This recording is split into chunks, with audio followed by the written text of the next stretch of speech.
Hello, welcome to the Coach's Cup. I am your host, Sonya Green, and today I want to talk about being decisive. Occasionally, I have clients who come to me because they have a big decision that they need to make, and they think they can't make it on their own. So they've been stumbling around in confusion, prolonging the decision process. Not making a decision keeps us in a place of limbo. We tell ourselves that it's safe there because we haven't stuck our necks out yet. We haven't made the decision, so there's no, it's no danger. But this is a lie that we tell ourselves to keep us from taking the risk. And the truth is, indecision is a huge place of discomfort and not the good kind, right? There's two types of discomfort. The discomfort we feel when we're doing something new, like if we're taking on a new job, we're meeting someone new, a possible relationship match, um, signing yourself up for a marathon. There's lots of things that we can do where we experience discomfort, but it's discomfort from being in action. Those are good types of discomfort. Those are the types of discomfort from which we learn something. Being in indecision, the discomfort there is the discomfort of stuckness. And to me, I imagine being stuck in a whirlpool. You're spinning around, or maybe on a roller coaster, one of those roller coasters where they spin you round and round and round as fast as you can. I guess that's more the teacup than the roller coaster, isn't it? But anyway, you're spinning around and round and round, and you are really, you're in a lot of discomfort, but you're not going anywhere. You're just spinning. That's the discomfort from indecision that we get from being in indecision. We don't learn from it. We get very disoriented, but we're not going anywhere. About a year ago, I had a client who came to me because she thought she wanted to change careers. She'd worked really hard. She'd gone to law school. She was an attorney. She'd been an attorney for about 2 years, and she wasn't happy. And she thought she wanted to open a bakery. But if she left her law career to open a bakery, then she was going to face what she imagined in her head was a lot of pushback. She imagined that people would say, but you spent all that money and time going to law school, and now you're owning a bakery, which didn't take any of that schooling at all into consideration. She thought her parents would be disappointed in her. In her mind, she was somebody if she was an attorney, but they wouldn't think she was somebody if she owned a bakery. It could fail. Bakeries fail every day. Restaurants fail. That business is failure prone. And so all of these things were holding her back, keeping her in indecision. She kept stewing. And what I was finally able to point out to her after, several sessions of us talking and going through all of the reasons that she might or might not make this decision is that ultimately being in indecision was keeping her from being focused on the present. So not only was she not pursuing this dream of owning a bakery, but she also wasn't being a very good attorney in the moment. So it was easy to be unhappy in her current position because she wasn't being present when she was there. She was too busy thinking about how owning a bakery could be easier, could be more freeing. She had an idea that it would, she had not performed to the level that she had hoped to as an attorney.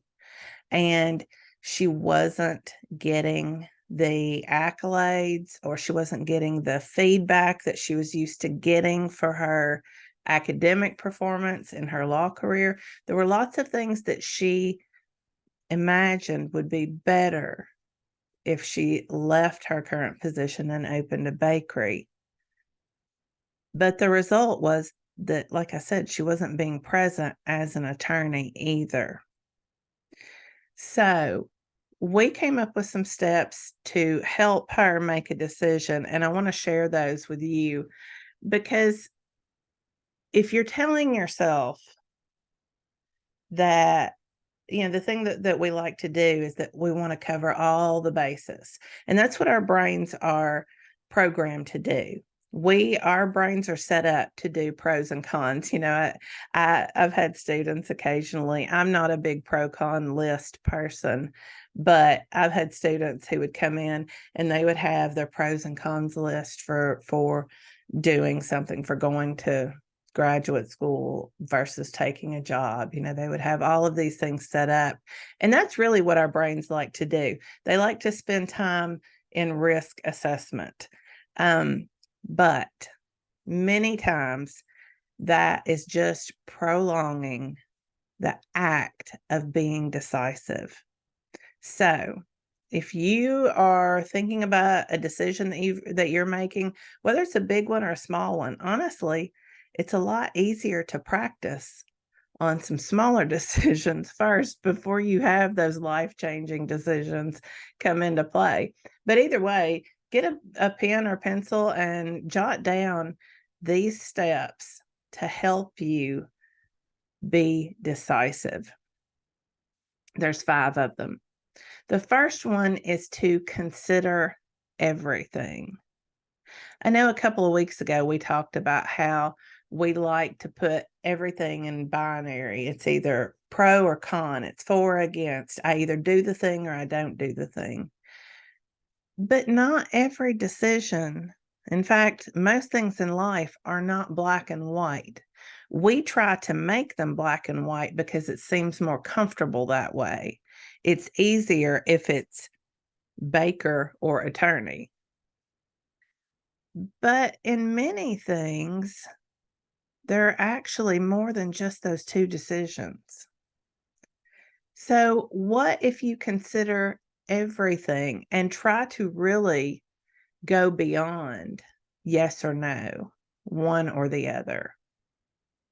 I had somebody that I knew who was dating these 2 men, and when she found out that I was a coach, she started talking to me about them and which one should she choose. And I said, if you have this indecision around these 2 men, what if you choose yourself and don't date either of them for a while and just get to know what you really want? And I mean, it just totally stunned her because she thought her options were between man A and man B, and actually there was another option she could choose, which, I don't know what she decided to do, but it was another option. And if neither of those 2 stood out to her, then why not just date yourself for a while, get to know what you need, rather than trying to make a decision between these 2. Maybe there's somebody completely that you don't even know right now who's a much better option if you just take some time to get to know yourself and what you really need. So, step 1, consider everything, including all of the things that you haven't been considering. For the attorney, is there any way that she could have maybe tried out the idea of the bakery without fully stepping into it? Was there an option there where she could maybe have had a weekend bakery where she was open on Saturday and Sunday mornings. Those are options that we don't always consider. So, what is another option outside the A or B that we usually give ourselves?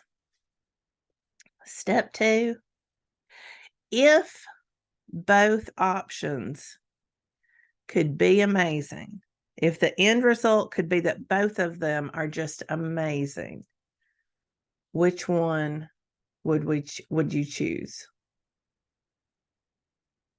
The thing is, you have the power to make either choice amazing, right? Whatever you choose, you can decide this is going to be amazing.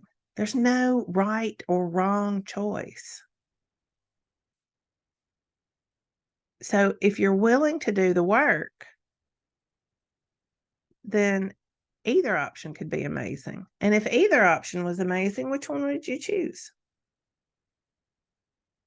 It's an interesting question. And we get so caught up in thinking that there is a right choice or a wrong choice that we don't even open up to what if they're both fantastic choices. Number 3, what if you are either winning or you're learning? And failure is not one of your options. Again, with the binary, we set ourselves up. I'm either winning or losing. I'm either making a good choice or a bad choice. She could open a bakery and it could fail. But what if instead of writing that up as a failure, she looked at all of the things that she learned by owning a business? There's so much to learn in the things that we consider failures, the things that we call failures, but they don't have to be failures at all. They can be the most important learning experiences of our lives. We often set up these high stakes situations in our brains because we tell ourselves it prepares us for the worst. At first, that's just a total lie that keeps us in confusion. It's one of those things that we tell ourselves to keep in that spinning, that round and round discomfort. We can never know for sure. I mean, we don't know what the future holds. So, in that respect, we don't know the outcome of a decision. I feel pretty sure that there were people who opened bakeries, who opened restaurants, who opened a variety of businesses right before 2020. They opened them maybe the end of 2019. They didn't know what was coming. Nobody knew what was coming. Nobody could have prepared for that. But what I hope they did, if their businesses didn't make it, they had a huge opportunity to learn from that. And some did, some pivoted, some figured out, and I don't necessarily mean bakeries and restaurants in this situation, but the businesses that were able to pivot and figure out how to work online, they were very successful because they learned. They didn't just see the pandemic and see failure.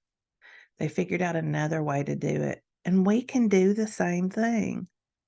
If we don't get caught up in the fact that if something doesn't go exactly the way our brains have planned it, it's a failure, then we can actually learn and grow from that. But we have to get our brains out of the mindset that it's either win or lose. We have to look all around at all of the angles. If we're learning, then we're preparing for a life of winning, right? Because we're going to. If we're learning, we're going to figure things out. It may take a little longer than we had planned. It may not be the win that we had anticipated, but if we're learning, then we are winning. Number 4, what does future you say about the choice you should make? Which choice puts you closer to that future you? And future you could be a year from now, it could be 5 or 10 years from now. But the person that you want to be, is there an option there that gets you closer to being that person? If there is, then there's your choice right there. There's your decision. Because if we have a plan for our growth, if we're moving toward that growth, then we're going to move toward the decision that puts us closer to future us. So just to review, consider everything is the first one, even options that aren't A or B. Number 2, if both choices could be amazing, which one would you choose? Number 3, what if you're either winning or learning and failure isn't part of the equation? Number 4, what does future you say about your choice, and which choice puts you closer to future you? And then number 5, give yourself a deadline to make the decision and stick to it. And if it feels scary and makes you a little sick at your stomach, that's how you know you're doing it right. Okay? Ultimately, we make a decision in an instant. You spend however long you decide stewing in that decision, but we make them in an instant. Sometimes I can even tell when I'm working with clients on decision work, they've already made a decision. They just don't want to say it out loud because they're afraid of what it's going to mean for their lives, how it's going to change things, or it feels uncomfortable. It feels scary. They're going to have to get in a lot of action. And so they tell themselves they haven't made the decision, but they have, and you know they have.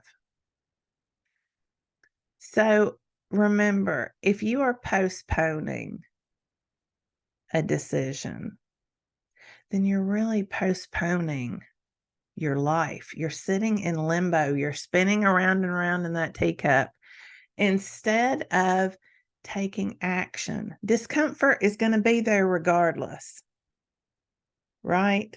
Whether you're spinning an indecision or whether you're making a hard decision that you're going to learn from, either one of those is uncomfortable. But which one of those gets you closer to what you really want in your life, what your goals are? That's your decision. So give yourself a deadline, whether it's, a week, whether it's a month. The attorney, she decided to give herself a year to be present, not to think about, not to take a year to make the decision necessarily, but she decided to give herself a year to focus and be present on her career as an attorney. And then when that year was up, if she still wanted to revisit that decision, then she could then. That was her decision. It doesn't mean she spent the next year, I hope, thinking about it, wondering if this was the right decision, because that doesn't keep her present. If you're present, if you're working on yourself, you're working on your goals, working on the career you're in, or with the person you're in a relationship with, or whatever the situation is, be present in it. Give your full self to it. And then when you're happy, when you're content, when you realize that you are happy with the person that you're being, then you're in a space to make a decision. If you're spinning round and round and thinking about all the potential things that could happen in the future, you're not happy in the present. So get your present cleaned up, live there, and then make a decision about what's best for your future you. Don't spin in it. You're going to make it in an instant anyway. Give yourself time to think about it and then demand a decision at the end of that time from yourself. Don't postpone your life. Don't postpone your wins.